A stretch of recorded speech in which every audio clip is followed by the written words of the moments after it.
कर्ज के बोझ को कम करने के लिए अदानी ग्रुप का पूरा ध्यान अब तय अवधि से पुराने कर्ज को लौटाने पर लगा हुआ है। इसके अलावा अदानी ग्रुप अब नए कर्ज को उठाने से भी परहेज कर रहा है। मार्च अंत तक ग्रुप के ऊपर 2.27 लाख करोड़ रुपए का कर्ज है। ये रिकॉर्ड कर्ज है।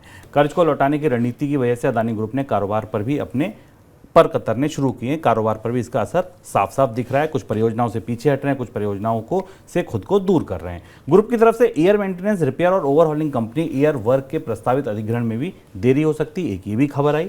इसके अलावा अदानी ग्रुप अपने सरप्लस कैश का इस्तेमाल ग्रुप कंपनियों के विदेशी निवेश में जो बॉन्ड हैं उनको खरीदने पर कर सकता है। इस कड़ी में अदानी पोर्ट के 65 करोड़ रुपए के विदेशी करेंसी बॉन्ड का बायबैक किया जाएगा, ये कंपनी की तरफ से कहा गया। कई एक खबरें अदानी समूह की तरफ से। पहले बायबैक की खबर समझते हैं।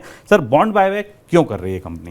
अडानी समूह की तरफ से जो आज खबर आई सबसे बड़ी, जिस पर हम लगातार आपको मनी सेंट्रल में बता रहे हैं कि असली जो समस्या है अडानी समूह की वो कर्ज से जुड़ी हुई है। और अब अंततः सारी कवायद करने के बाद, इक्विटी बेचने के बाद, इसके बाद अडानी समूह को वहां आकर मजबूर होना पड़ा है जहां उसे अपने कर्ज को घटाने का, कम करने का एक पूरा कार्यक्रम तय करना पड़ा है, जिसके जरिए बाजार में दिखाई दे रहा है। अडानी समूह ने कहा कि अडानी पोर्ट्स और स्पेशल इकोनॉमिक जोन्स का बायबैक किया जाएगा। जुलाई 2024 तक $130 मिलियन के बॉन्ड्स का बायबैक होगा। अगले साल भी इतने ही बॉन्ड्स का बायबैक होगा। बॉन्ड्स का बायबैक थोड़ा कम होता है, शेयरों का बायबैक होता है, लेकिन कंपनी अपने कर्ज का बोझ कम करने के लिए और भविष्य में जो भुगतान उस पर किया जाना उसे कम करने के लिए बॉन्ड्स के बायबैक को लेकर आ रही।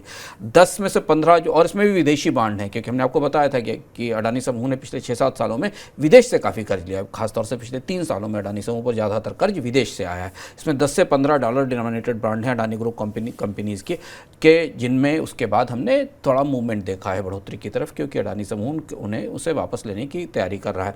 इसके साथ एक संकेत और अडानी समूह की तरफ से दिया गया कि फिलहाल अब परियोजनाओं के लिए नया कर्ज नहीं लिया जाएगा। नए कर्ज की संभावनाएं बनती भी नहीं दिख रही हैं अडानी समूह के लिए मौजूदा परिस्थिति में, जब साख की स्थिति हो। तो कर्ज घटाने के लिए एक बॉन्ड के सहारे लिए गए कर्ज को घटाने की कोशिश चल रही है।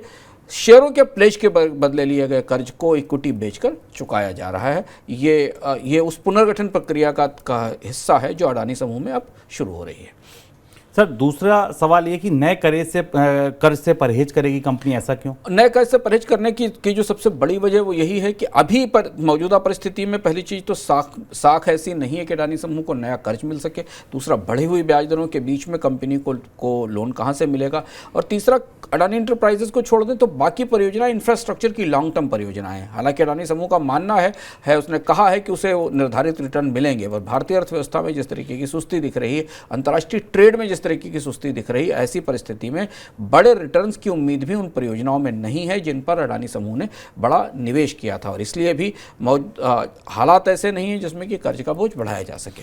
सर, एयर वर्क के अधिग्रहण में देरी हो सकती है, ऐसा क्यों? हाँ, ये एक और महत्वपूर्ण घटनाक्रम है। अडानी समूह ने 400 करोड़ रुपए में एयरवर्क्स का अधिग्रहण किया था। ये जो एयरक्राफ्ट के मेंटेनेंस की और डिफेंस सेक्टर में सक्रिय कंपनी है जो एयरक्राफ्ट के मेंटेनेंस का काम करती है।